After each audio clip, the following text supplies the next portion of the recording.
महाराष्ट्र राज्य परिवहन मंडळ कर्मचाऱ्यांच्या पगारामध्ये कपात करण्यात येणार आहे। मार्च महिन्याचं वेतन देण्यासाठी अपुरा निधी मिळालाय, त्यामुळे पगारात कपात केली जाते। एसटी कामगार संघटना आता आंदोलन करण्याच्या तयारीत आहे। अपुरा निधी मिळालाय, त्याच्यामुळे एसटी कामगारांच्या पगारात कपात केलेली आहे आणि या संदर्भात आता कर्मचारी आक्रमक आहेत।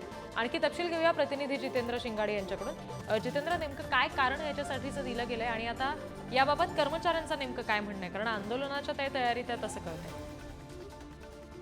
कारण महाराष्ट्र राज्य परिवहन महामंडळ म्हणजे एसटी विभागाच्या कर्मचाऱ्यांना जे वेतन मिळालेलं आहे फेब्रुवारी महिन्याचं, त्यात कपात करण्यात आलेली आहे। जवळपास 56% कपात करण्यात आल्या।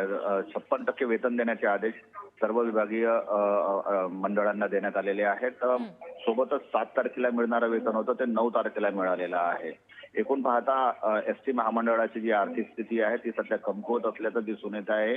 कारण महामंडळाला इतर खर्चांसाठी जवळपास 460 कोटींची गरज होती, मात्र केवळ 277 कोटीच रुपये देण्यात आले आणि त्यामुळे पूर्ण निधी देण्यात न आल्याने जे कर्मचारी आहेत त्यांच्या वेतनात कपात करण्यात आलेली आहे। आणि आता याच्या विरोधात जे एसटी कर्मचाऱ्यांच्या संघटना आहेत त्या आता मैदानात उतरून आंदोलन करण्याचा इशारा त्यांनी दिलेला आहे। त्यामुळे महामंडळाने त्वरित वेतन जे आहे, जे उर्वरित वेतन आहे ते कधीपर्यंत देण्यात येतं याकडे देखील आता लक्ष लागलेलं असेल। मात्र त्या विरोधात आता वेतनाची जी कपात करण्यात आलेली आहे त्या विरोधात आता एसटी कर्मचारी संघटना रस्त्यावर उतरून आंदोलन करण्याच्या तयारीत आहे।